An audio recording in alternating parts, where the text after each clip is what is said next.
forget your code open? Yeah, no, yeah. We can hear you. Yeah. I lost my side tone in my headset for some reason, which I remember now frequently occurs with these blasting Corsair headsets. Welcome aboard, everybody. Let's get crack-a-lackin'. Welcome back to another episode of the Enough to Keep Going podcast. This is episode number 121, the GX show for November 2019. This is part 2, I think, for this month. So it's a GX show episode, so we're going to be talking about all the games that we've been playing. We're also going to talk a little cloud tonight, a little cloud convenience gaming stuff, if that makes any sense. If it doesn't now, it will be. Believe me now, hear me later. Listen to me tomorrow. What's that?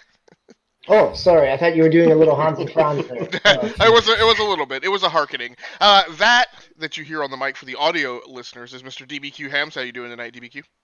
Oh, I'm very good. I'm here to... no, I can't even say it. Nope, can't do it with a straight face. No, but I'm doing good. So this is... Much better... No, go ahead. No, yeah. So this is what happens when we start late, right? We're all just punchy and we're like, woo! Exactly. This is the first of probably 1, 2, or 3 holiday episodes that'll be going down this final calendar month of 2019, the year of our gaming 2019. Other cast members that we have assembled tonight are Mr. Osiris Prime. How you doing, Prime? I'm great. This is gonna be a great show. Good. Holy cow, man!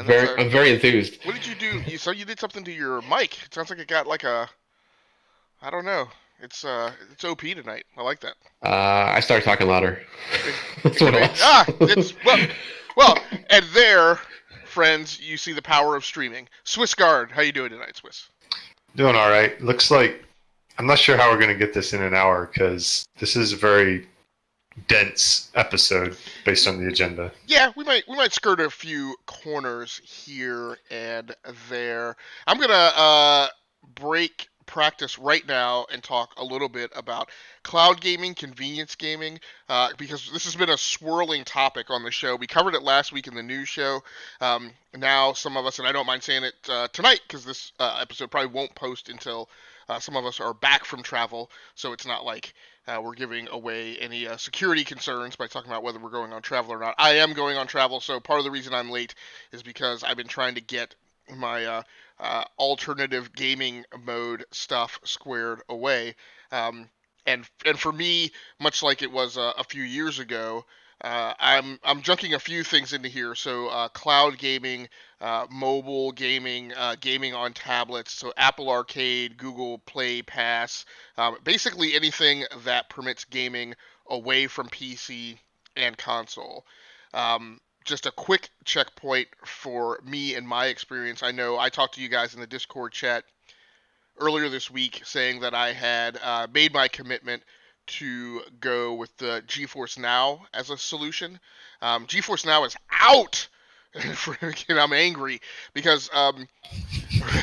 I was literally about to say, until you change your mind. And then, you couldn't even get that out before you said you changed your mind. Well, this is actually an instance of me not being frivolous, but is more or recalculating the math on my own. This is a matter of actual practical experience and a required step aside. The problem being that GeForce Now for Shield customers is supposed to, well, I guess they give you the impression that it's instant access. There is a waiting line now for people to get access to GeForce Now.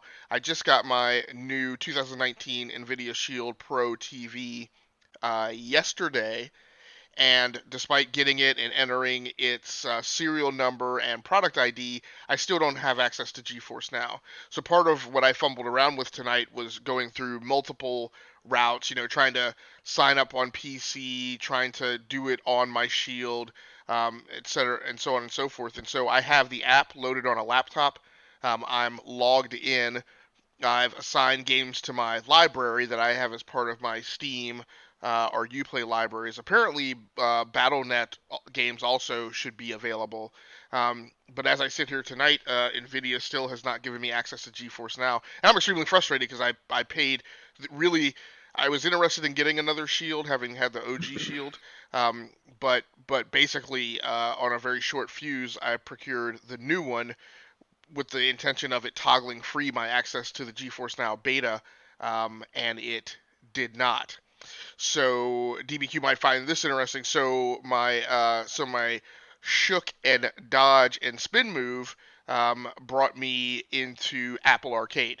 So so what I spent the remaining spare time that I had doing was setting up Apple Arcade on my iPad. As well as adding a couple additional games on there as well outside of arcade, connecting my PlayStation 4 controller to it, which is a pretty wonderful experience. Having endured the horror in the early years of procuring third-party controllers and dealing with the controller vendors not keeping their drivers up to date with iOS and Android updates, I had an opportunity to connect both my Xbox controller to my NVIDIA Shield, and to connect my PlayStation 4 controller to my iPad. And I was pretty happy with both experiences. I played a little Asphalt 8 on the NVIDIA Shield, and played. I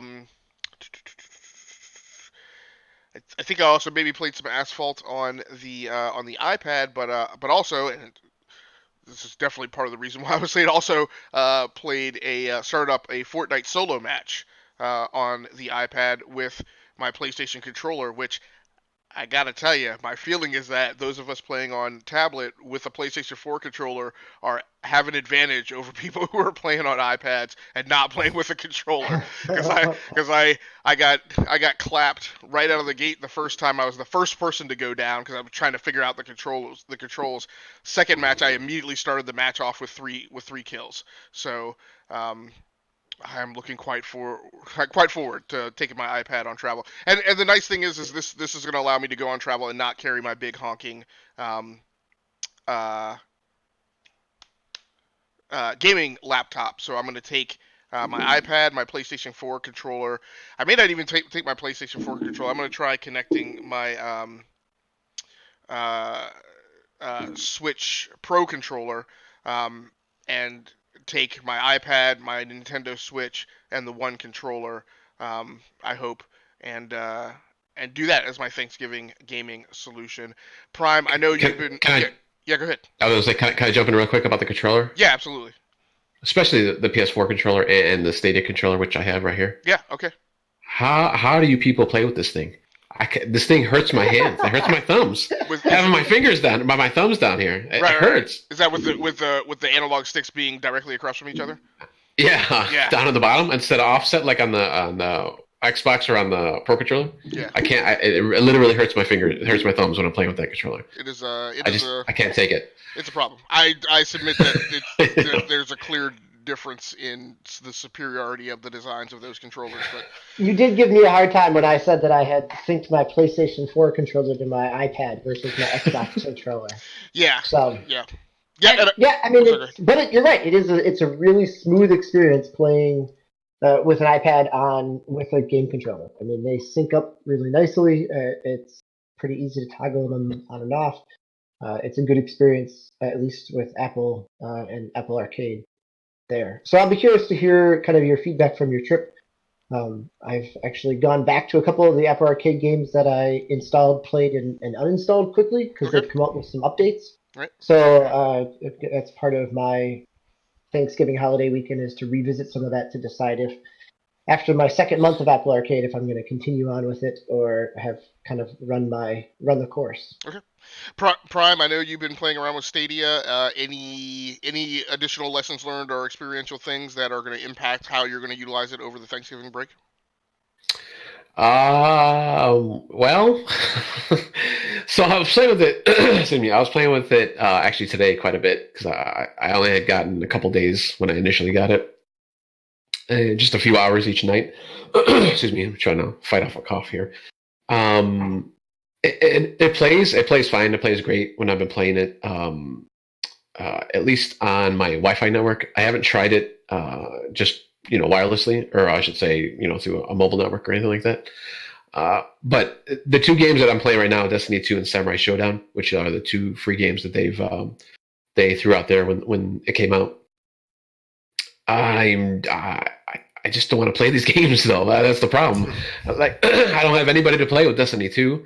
So I mean, it's fine when I'm playing by myself, and I can't even do the Crucible anymore. Like even notwithstanding Stadia, like even when I tried playing the Crucible on the 360, or not the 360, on the Xbox, I'm just like terrible. I can't. I don't know what it is. I can't play anymore for some reason. So and I kind of don't want to buy any other games because I'm probably going to drop it once these 3 months, the free 3 months are over. So.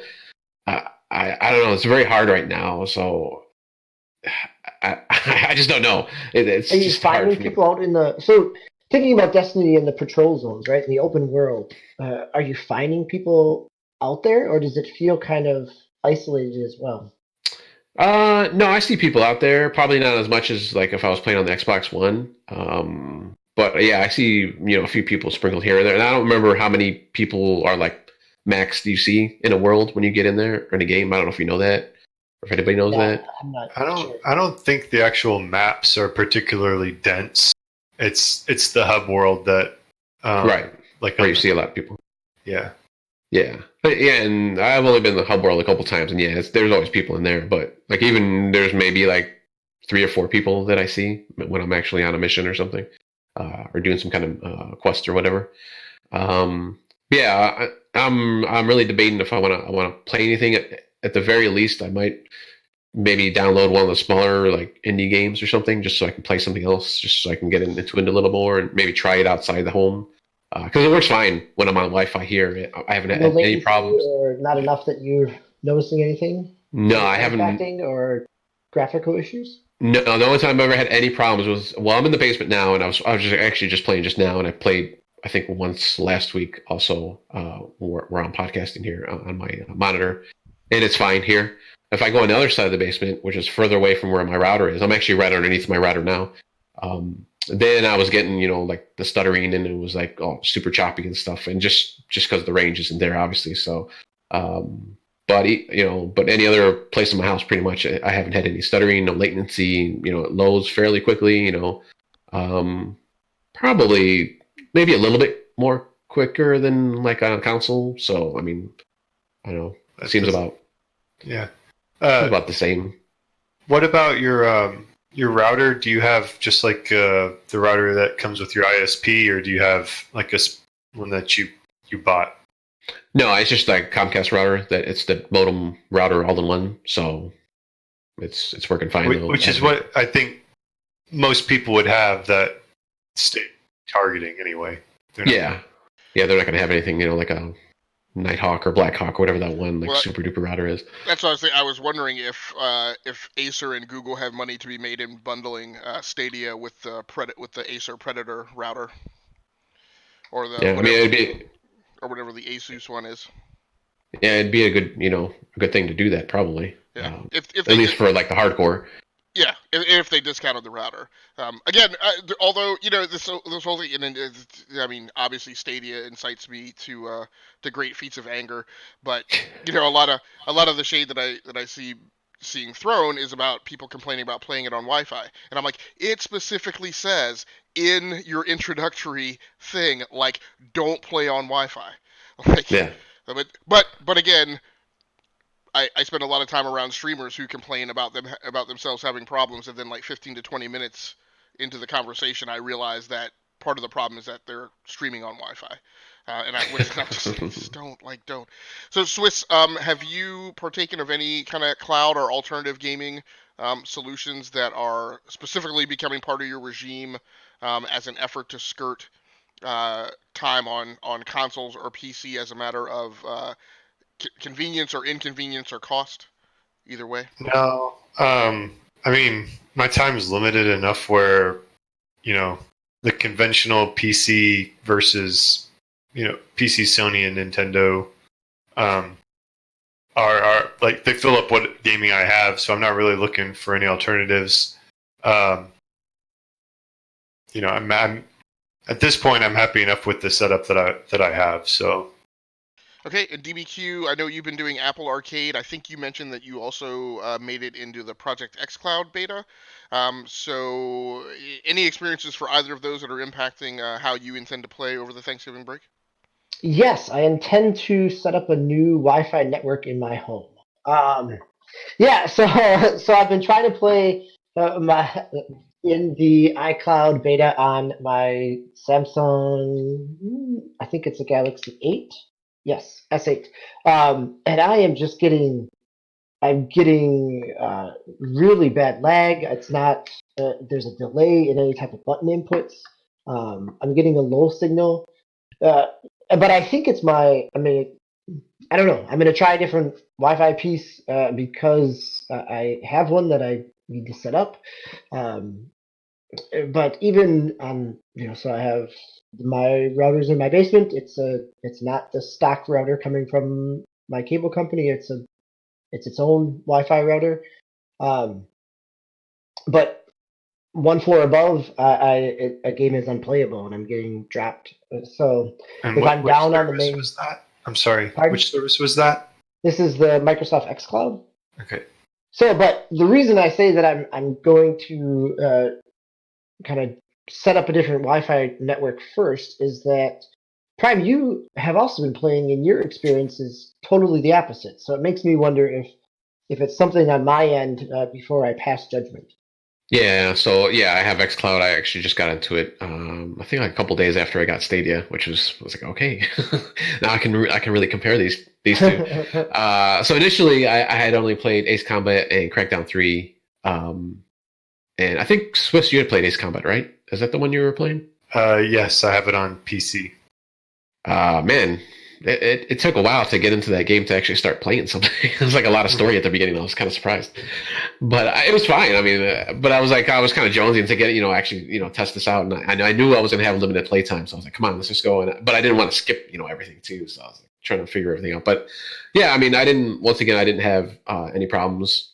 Now, DB, when you were trying to play xCloud, did you have like everybody else in the house like doing something? Streaming or watching TV or whatever, or playing games? Yeah, I had both my sons on devices streaming, so it wasn't all three of us, but it was. I mean, it wasn't all four of us, but it was. Yeah, there were multiple people. Yeah, I tried Madden and I tried Bloodstained, and Madden I could load in and navigate through the menus, and as soon as I got to like a calling a play, it just lagged out. Yeah, and I didn't. I don't want to start a whole network troubleshooting thing here on the podcast, No. but I do. One of my like primary questions would be to check and see if you're on your 2.4 or your 5 gigahertz network. That could very well be. Yep. Because you definitely, with those services, you definitely want to play on the 5 gig network, which I'm not sure if a lot of people understand that that's your higher speed network. It is also your shorter range network. So you will get higher throughput, but you actually will want to be closer to, or at least have less interference, as far as blockage and whatnot between you and the router.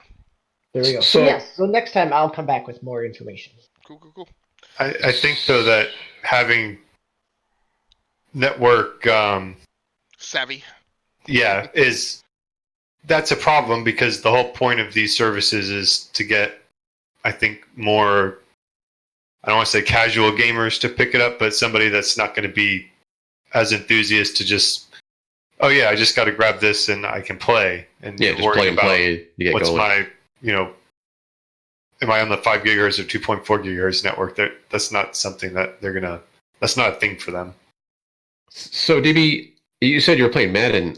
So were you doing you're streaming your games from your Xbox, or is that part of the? Because I don't remember seeing Madden in the list of games for xCloud. Oh, well, I think I chose to do the cloud not streaming from my system. Because I didn't even know you could do that. Yeah. I mean, I know I had a choice. When I set it up on my phone, I had a choice between streaming from the cloud in my system. No, when I look at all games, I see stuff that I know I don't have installed. Like I don't have Conan or Dead Island. So Madden. So this is another thing, and it's very funny because I don't. As Swiss mentioned, this is an endemic problem, right, with what's going on now in gaming. I'll attribute a slight amount of it just to Microsoft and their seemingly. I've never had a problem with Microsoft product lineups, but apparently they cause people much frustration with a lack of clarity. With, like, for instance, like the 19 different SKUs of Office that are always available every year. But this is a thing where there is a difference between Xbox streaming and Project xCloud, but they have been pushed out in a single stream of consciousness and verbiage.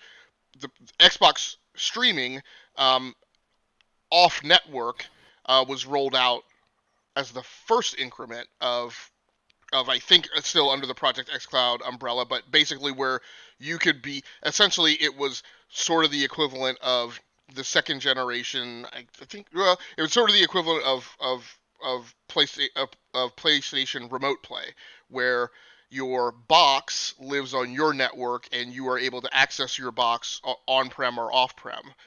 But then there's Project xCloud that DBQ is talking about, which is there's a big bunch of Xboxes essentially out in the cloud, and you can be anywhere theoretically in the world, and they can push you games. So it's not your Xbox, and that's where DB is saying it then is not limited to just your library.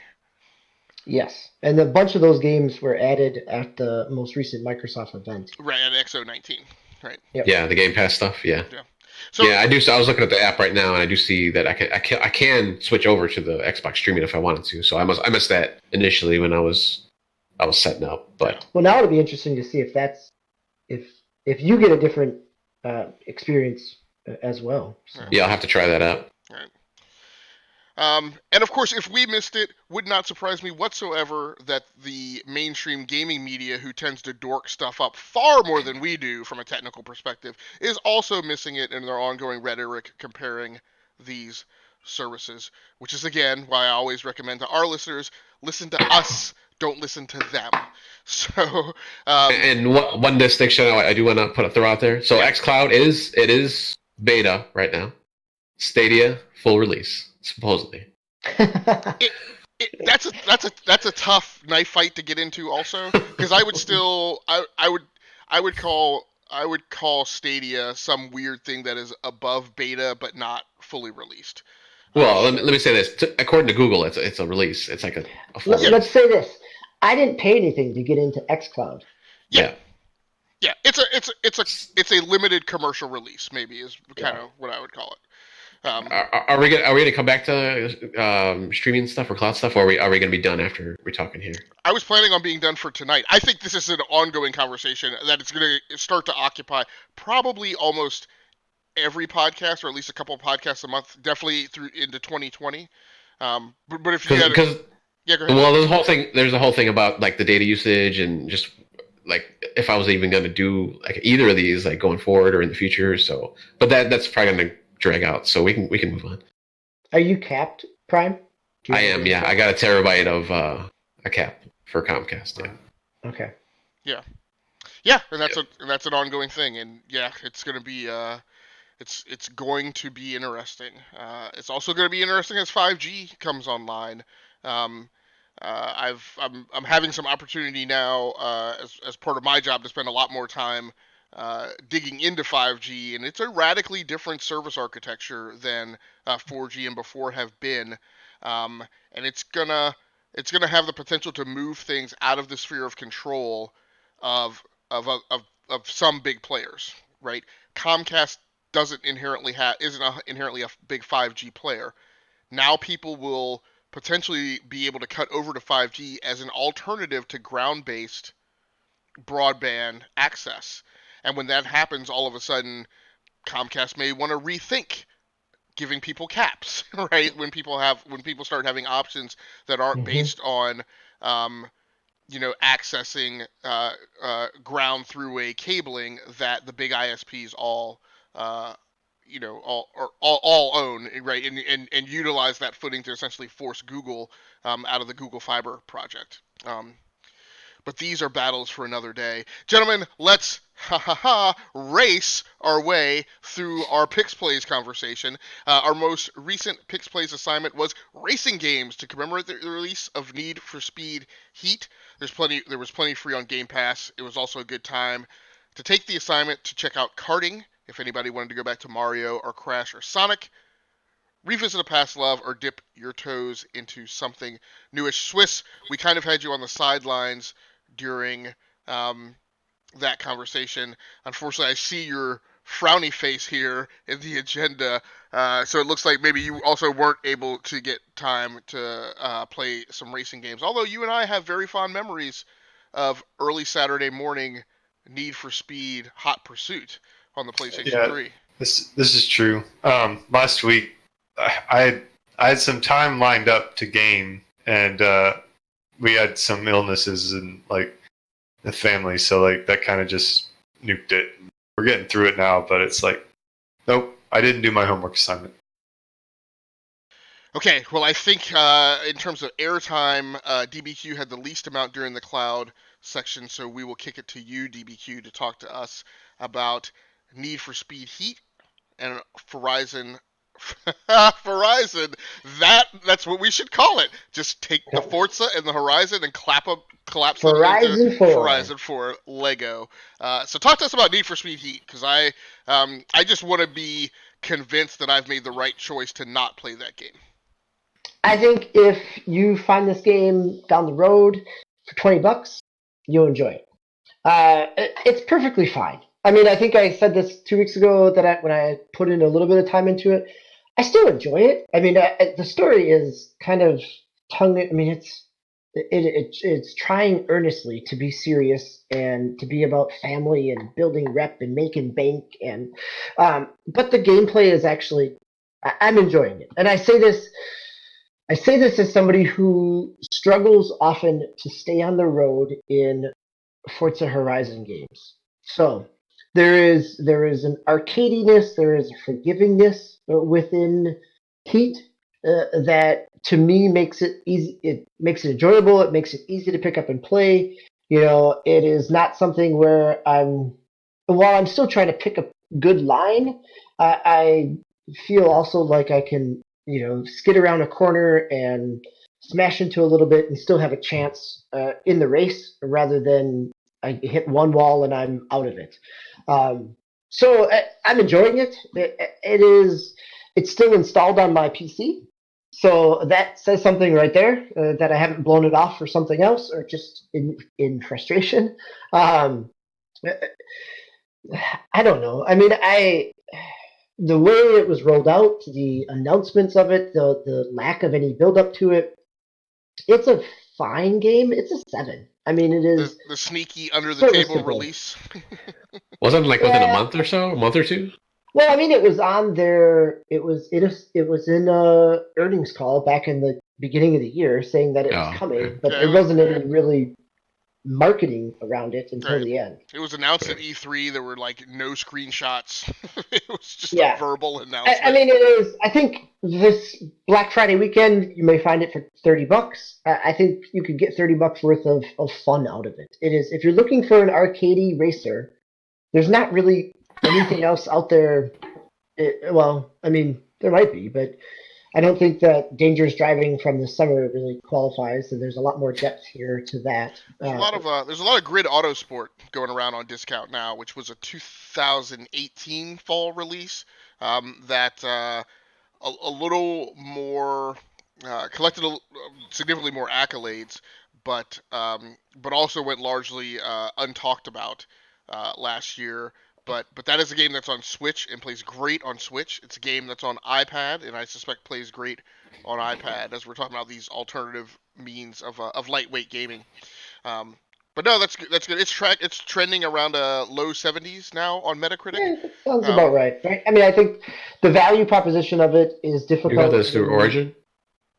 Yes, I got it through Origin. Okay. Yep. The Forza Horizon 4, the Lego is fun. It's just kind of, there's a lightness, there's a humor, there's kind of some kid joy to it in terms of turning everything into Legos, and when you ran into it, that breaks apart in blocks. That's also going to be on sale right now. I mean, there's certainly a lot more content in Horizon. But if you don't own a PC that can play it or an Xbox, that limits it there. So there's my quick racing piece. I actually will. I know that I'm going to come back to Heat. Just kind of occasionally, just like I would walk past a racer arcade game in the movie theater and drop 50 cents in for a little bit every now and then just to get a couple races in. That's probably how I'm going to come back to Heat. I'm not going to play for it for long sessions, but in short little bursts, it's enjoyable. It satisfies that arcadey itch. Yeah, and that Metascore tracking to me is kind of like squarely where I look for a game to show up, on a pass somewhere. On console, in Xbox Live, in games with gold or PlayStation Plus. Unfortunately, it's an EA game, so it probably will not. It is unfortunately apparently not one of the games that is part of the new partnership between Valve and EA, and does not appear to be on sale in Steam. Which I was hoping, with the autumn sale going on, maybe it would be available there now. For people who might be looking to, or you guys who might be looking for other Need for Speed titles, Hot Pursuit, which I was talking about, Swiss and I used to play a lot on PlayStation 3, is on sale on Steam now for $4.99. And Need for Speed Shift, which is one of my favorite games because I love touring car racing, is also $4.99.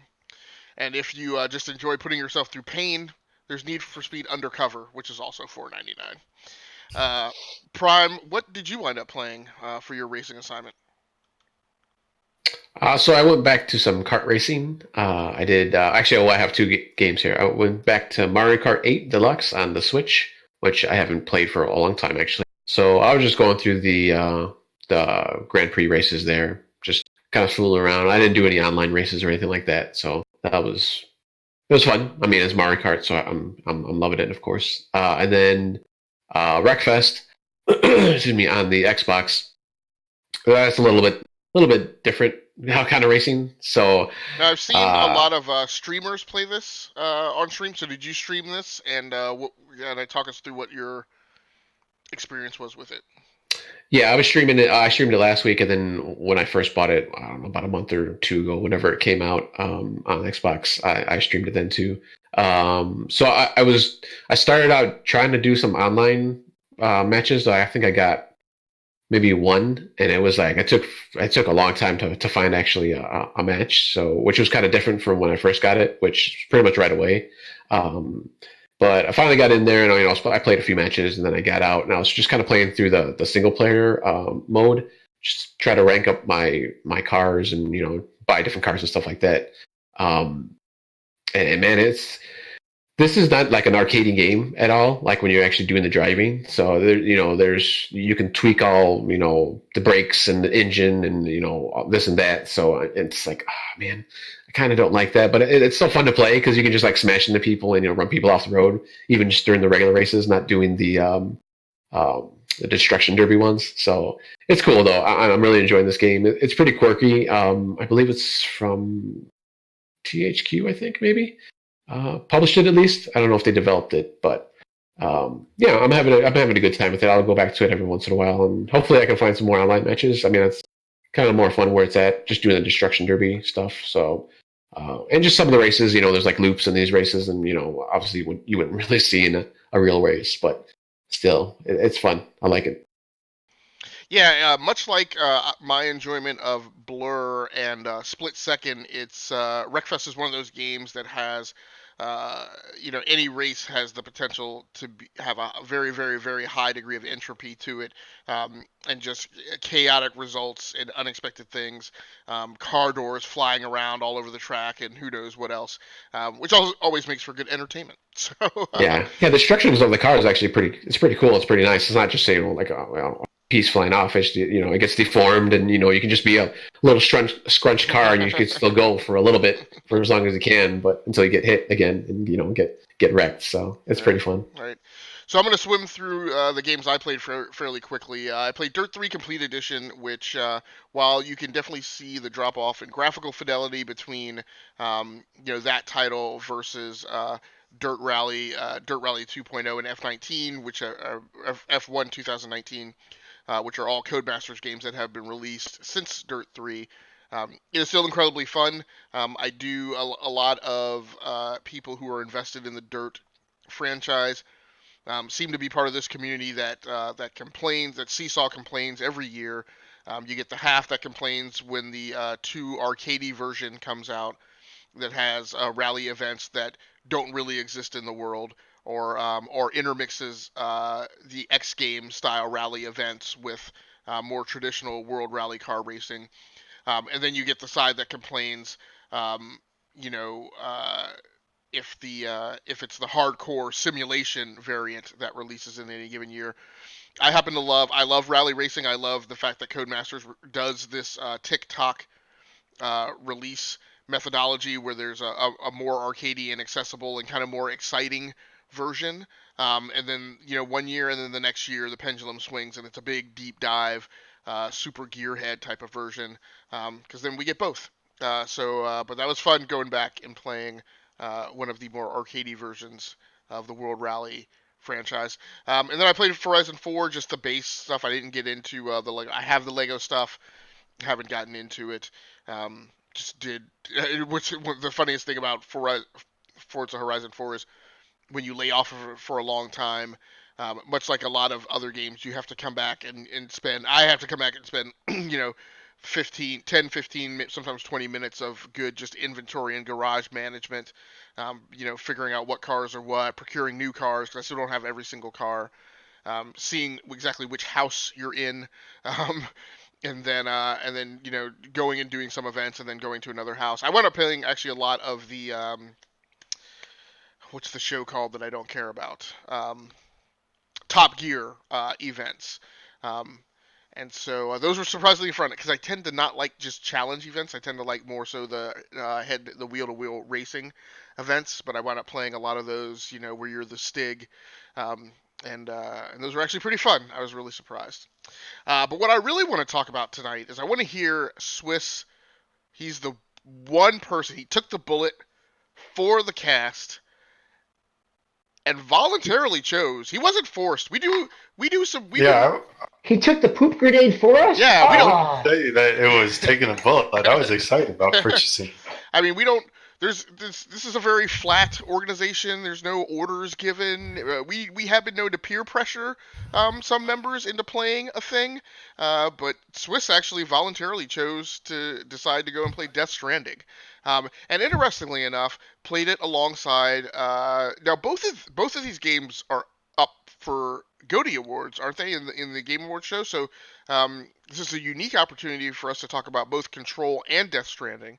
DBQ and I have also played Control, and kind of hear how they compare, particularly with regards as we head into this Game of the Year debate.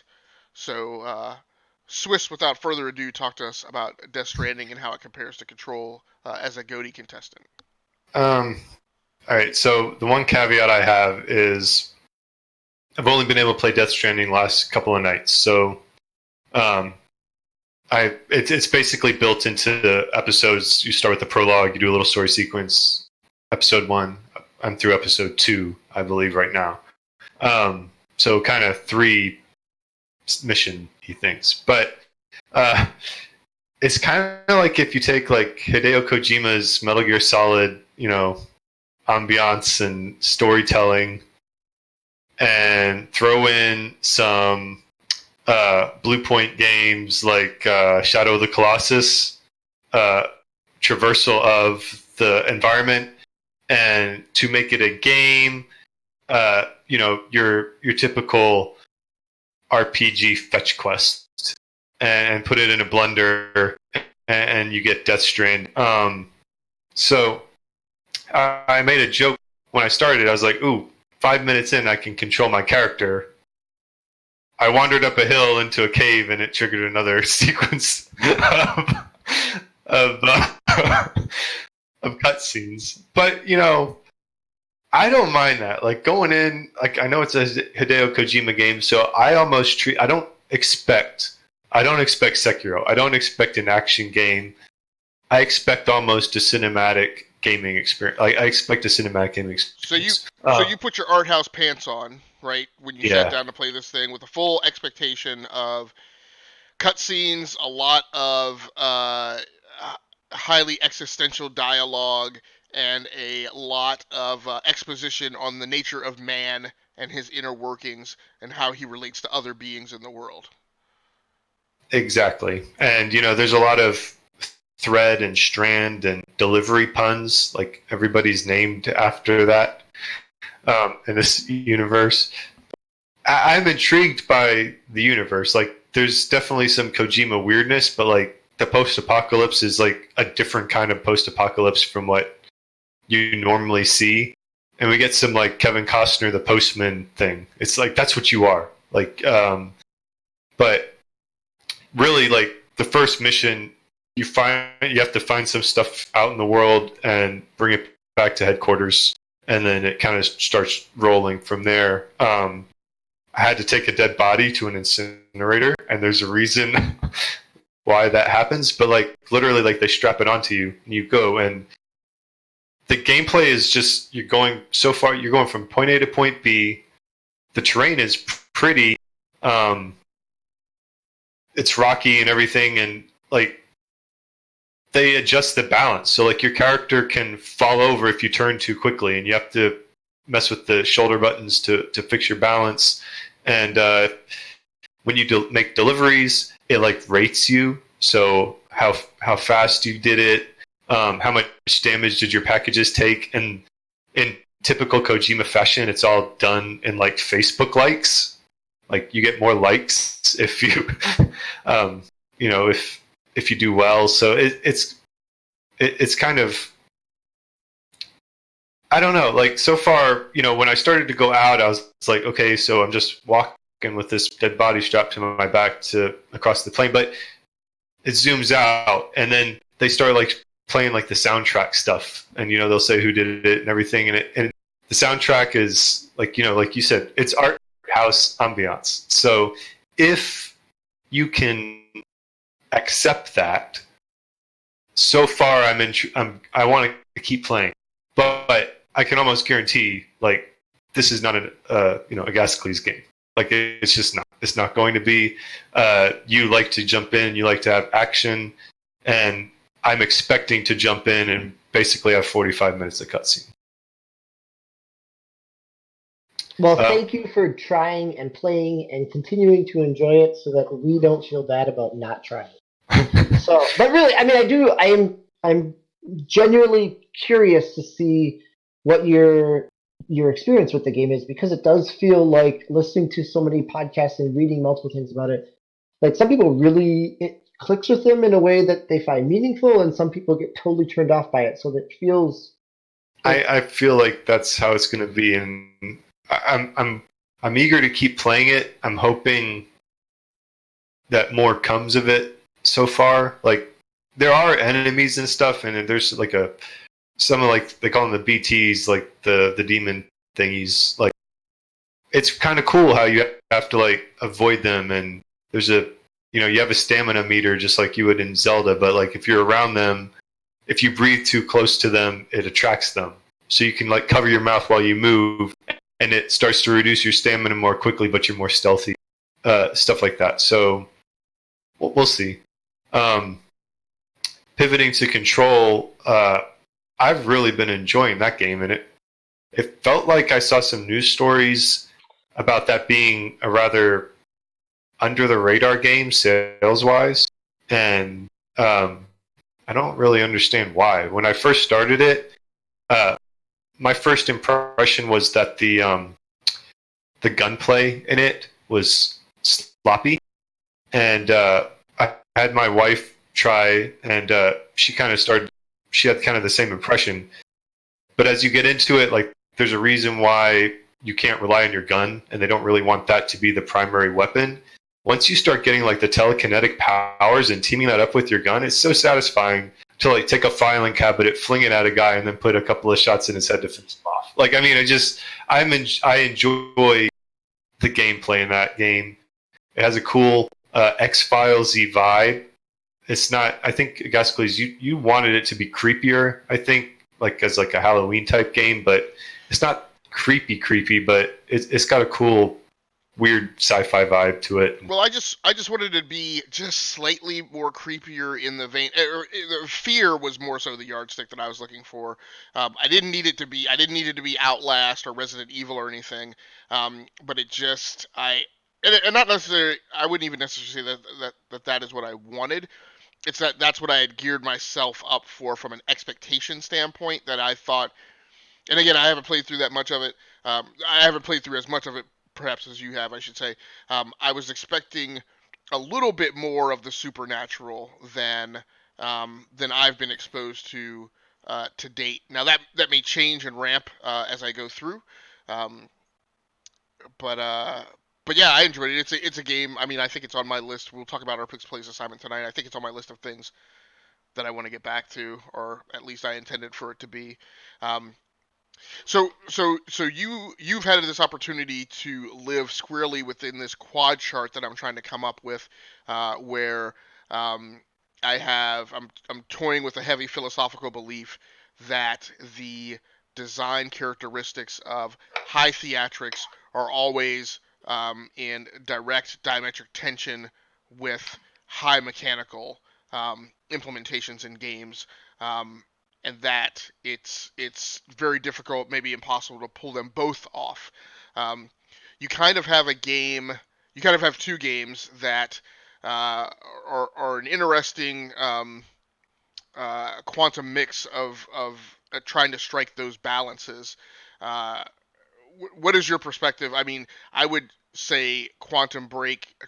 Geez, that Death Stranding seems to be more in the theatrical quadrant than Control, and Control implements things with a little more combat mechanics than Death Stranding does. I'm just hoping that Death Stranding, I'm based on the story and where I had to stop last night. I think it's about to open up, and that's why, as you alluded to, it's going to be in my next assignment. That's pretty much one of the games I want to do. Control, I like the pace of just being able to get in and do the mechanical, like the gameplay, and that's really what attracts me. Like, well, I shouldn't say that. Like, I'm intrigued by the sci-fi aspects of that story too. Like, I am looking for the scraps of the memos from the Federal Bureau of Control or whatever, and the world building that they do. I've been having fun finding those too. Initial thoughts now, like if you had to say what is your game of the year, like what would you put ahead in like game of the year voting? Like, there's no way I'm going to put Death Stranding ahead of Control right now. It's like I like Kojima and I like that aspect, but so far Death Stranding is not Metal Gear Solid in terms of like the stealth action gameplay. I'm thinking it's going to ramp up, and I'm still in the like initial 4 hours of Kojima set piece right now. But with Control, I would say that my initial reaction was poor, and then as they really started to implement the gameplay systems, it's all starting to come together for me. And I'm impressed. Like, I haven't. It's different. Like the telekinesis stuff really makes that game a fun experience to play, and ultimately, like I'm, as much as I like the cinematics of like a Kojima game, like I still ultimately am playing a game, so I'm not gonna like give it a boost over a solid mechanical experience. Very cool. Excellent breakdown and analysis. My own thoughts on Control is that Control is the best Jedi Knight game that's ever been until Fallen Order, and I haven't played Fallen Order, so I can't. But Control to me gives, like, even when I've played Jedi Knight games and you could do some cool stuff, and I guess I feel like, what are the Starkiller games? Force Unleashed. I feel like Force Unleashed like took it way over the top in an effort to maybe compensate for former Jedi Knight, for older Jedi Knight games. I feel like Control nails it right in the middle. I feel powerful in Control, but as I mentioned before, you have some very specific weaknesses. Like in particular that you don't have, at least where I am in the game, you don't have direct explosive munitions. You can blow things up, but you don't have anything akin to like a grenade that you can throw. Whereas the opposing forces have grenades, so that creates a different dynamic. But then they're also slower; they can't force push, things like that. So it's this very interesting balance in a single player campaign in the combat. Prime, how has your experience been with Pokemon Shield? A game that now. Did you mean to write Pokemon Sword and Shield? I don't understand all this stuff. So did you mean to write Sword and Shield, or do you only have Shield? No, I only have Shield. Yeah, okay, because there's two games, right? Right. Yeah, okay. And there's a few you can only get a few Pokemon here and there in each couple game. different gyms in each of them. Yeah. Some of the gym and leaders are different or something like that, and they're different types that they use. Nothing like drastic, and you can you can always trade, like if you know somebody, or maybe even online now. I'm not even sure. Let's say another host that has opposites. Yeah, someone who has Sword, maybe. So this is the first proper Pokemon to arrive on the Nintendo Switch. Is that correct? Yes, fully built for the Switch. Yeah. First console Pokemon. Yeah. So does it deliver? DB, am I wrong about that one? No, I guess it depends on mainline. How you consider. Mainline, right? Like a new generation, I guess, because Let's Go was built only for the Switch, but it was that's true. Kind of a remaster. Whatever. But this is the first new generation for the Switch for a home console. Yes. Yeah. I'll say that. I don't know that it delivers. It delivers to me. It delivers a really solid Pokemon game. How about that? Whether or not it blows you away in terms of, it seems like there's still some frame rate stuff.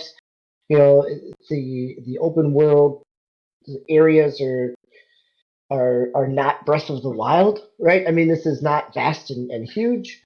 The graphics are fine. They look really nice. They look nothing compared to like Luigi's Mansion or some other first party Nintendo games. They look closer to kind of Three Houses in terms of Fire Emblem. So there's some rough edges there. The shading when it's in handheld mode, I can notice some of that. The resolution there takes I can notice it. But again, if you're coming off a 3DS game, it looks great. It looks beautiful compared to a 3DS game. It actually doesn't feel as bright and as polished as Let's Go, but Let's Go was a little simpler. It wasn't trying to do as much though either. Yeah, it took me a while to get back to the that you have to weaken the Pokemon, before you can actually catch one. Instead of like Let's Go, you just throw the ball and as long as you get in the circle, you pretty much caught it. And at first I was like, I don't know if I like this, but I'm getting used to it again. It's the old style. And I played a couple of the games beforehand. I played way back in the day. I think I played Yellow, and then I played Black, I believe, was the one I got from Black and White. Yes, yeah. Yeah, on 3DS, yeah. So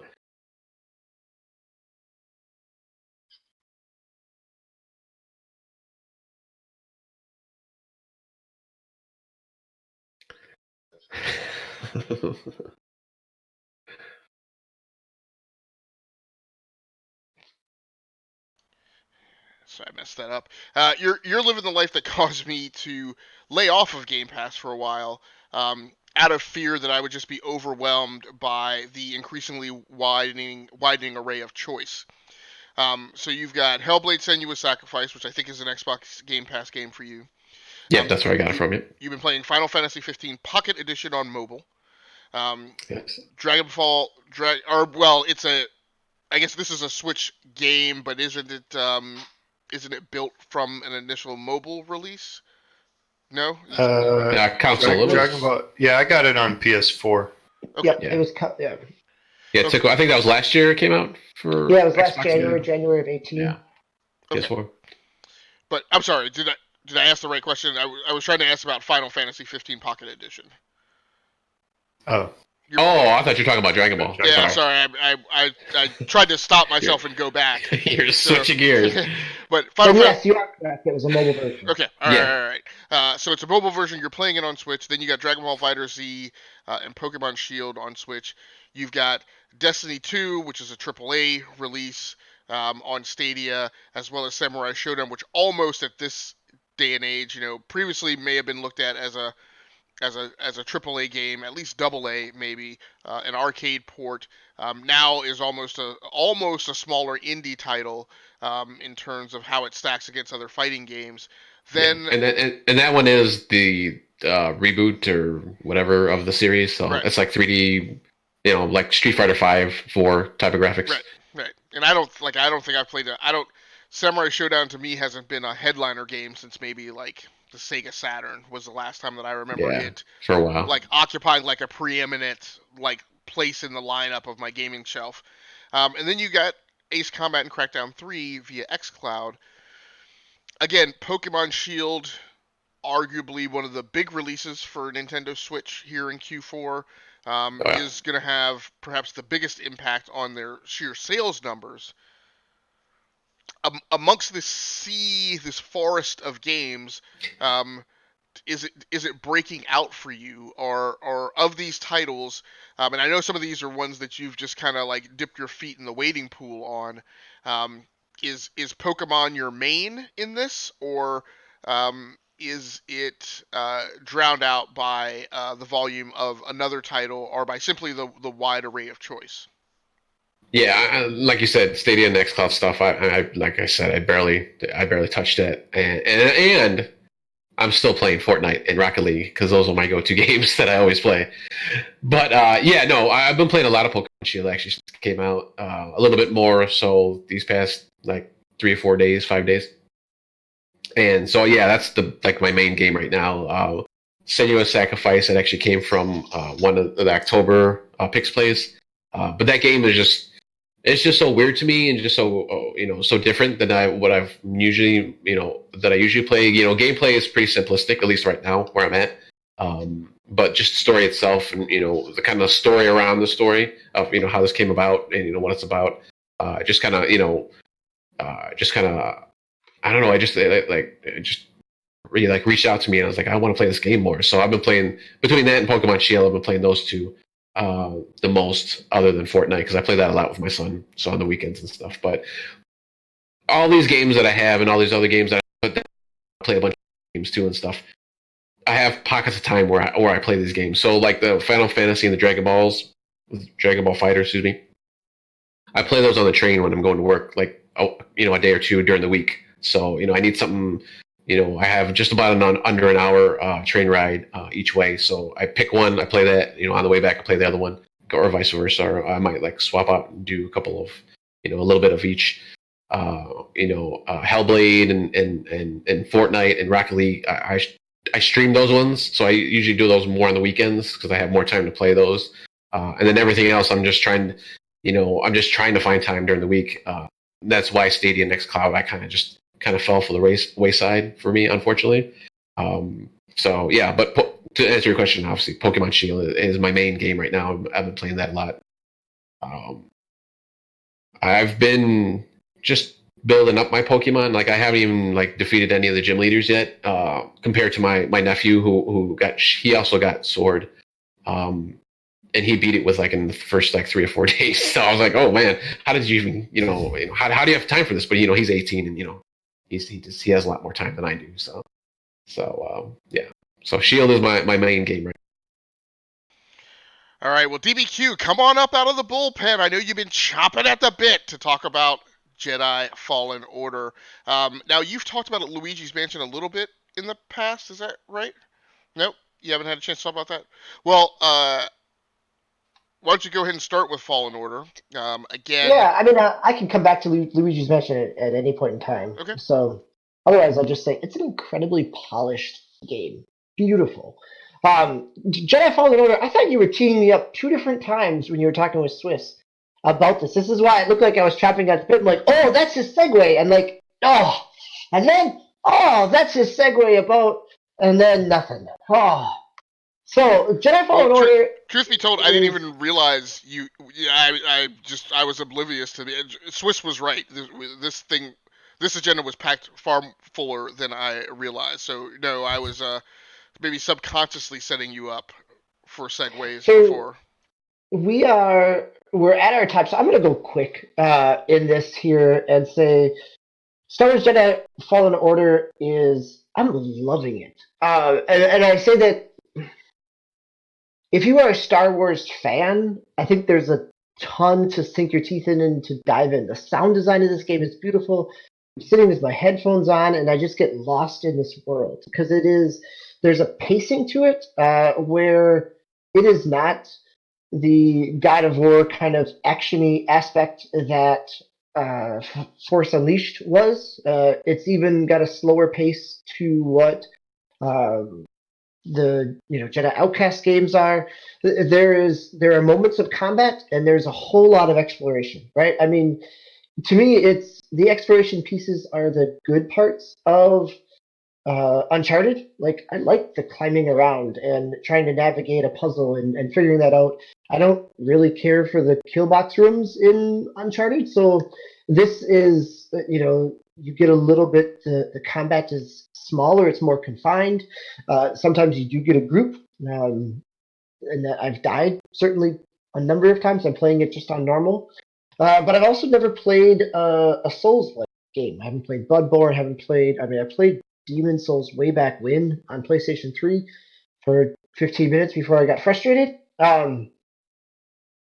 So that the timing aspect, the parrying, the windows of those has taken me some time to get used to.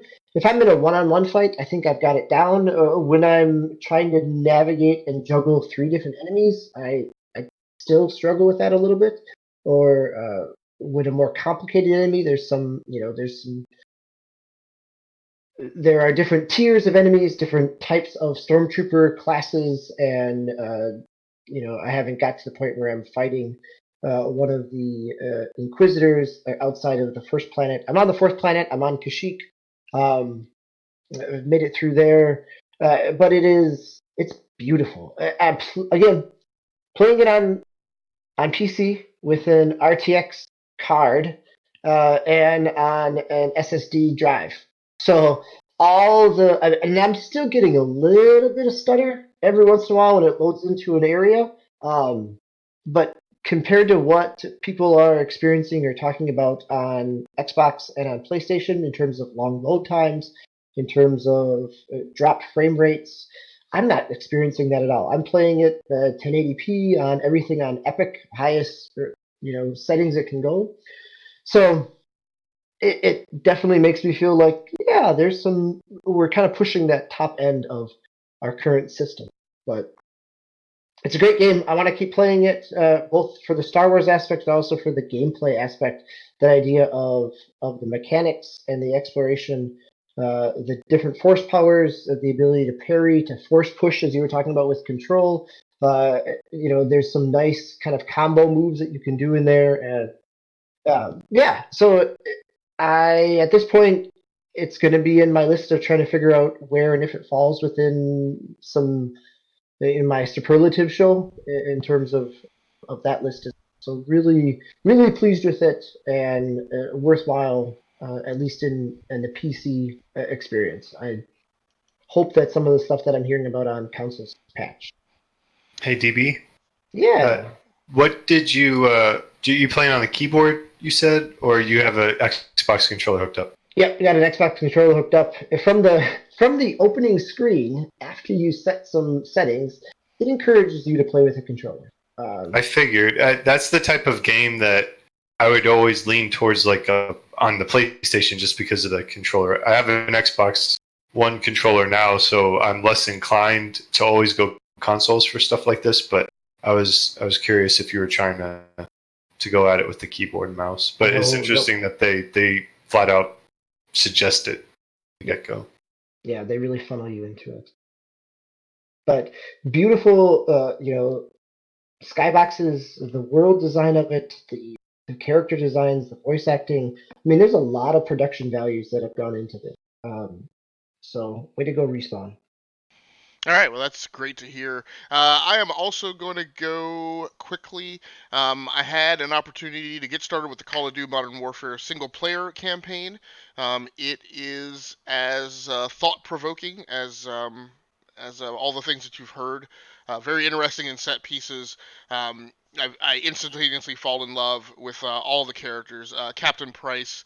There's I'm forgetting his name right now, but there's Black. Uh, British SAS sergeant that's in the game, who I also find endearing. Alex's relationship with the freedom fighters in the Middle East is also really great. It said I have the same problem that I had with with the World War II single player campaign, which is I would just love more of that. Like I would just love for Infinity Ward and Treyarch and Sledgehammer to just do it as a separate game, bring a fourth studio into the lineup, and just like do a deep like 20 something hour, 30 something hour single player campaign set in these Call of Duty worlds, with all the theatrical production, from some of the best single player campaigns. So I found that highly enjoyable. But probably what I've been most enamored with most recently is I finally had a chance to go back to Star Citizen, and it is a game that requires such proficiency in terms of learning the systems, that while I always struggle with that inner demon of like dedicating as a variety gamer, dedicating myself to any one single title, I have hit the point with um, partially driven by the expense of investing in this game. I have hit a point that I've said, when I hit Star Citizen in the rotation, I'm sticking with it for a 2-week block of time, solid. Just because it doesn't, the investment in ramping back up into it is not worth kind of hitting it for like the standard kind of 2 to 4 day timeline that I normally do when I hit a game in the playing rotation. So a few new mission types, a few new skills that I've learned. It's always interesting to see the other things that they've deployed in the world. They've implemented, it's crazy. They've implemented additional controller compatibilities, one of which is the Logitech G920. The Logitech G920 is a wheel and pedal set. So in terms of scale in this game, it's sheerly incredible that with some of the size of the ships that if you have a large capital ship, which I actually ran into on a scrap run, I was coming out of the airlock and couldn't get out of the airlock and didn't realize that it was because somebody was outside the door trying to get into the airlock, and we were both hitting the buttons at the same time. But it took me a while to remember that I was in a strictly PvE area. But I came out of the door, saw this guy run past me going inside to make a drop, and then as I came outside, looked to my left and saw that he was in a very large vessel that far exceeded my single person craft, and I was like, crap, am I about to get jumped? But it's absolutely amazing that probably in a craft like that, the pilot could be on a very complicated and complex high-end flight control system. Like a lot of people who play Star Citizen use the Thrustmaster Warthog, which is an extremely expensive flight control system with joystick and throttle. But somebody could be on something like that. 2 people in gunner or communications or science positions could be playing with mouse and keyboard. And obviously, when you transition into the first-person shooter, third-person shooter mode of the game, you play with mouse and keyboard. But then they have ground vehicles in the game now that can be ferried and carried within the cargo spaces of some of the larger capital ships. So somebody could drive one of those ground vehicles with the Logitech G920 wheel and pedals. It's just the sheer scale of the game definitely matches what Chris Roberts was trying to do with Freelancer, and just couldn't because of the limitations of systems at the time.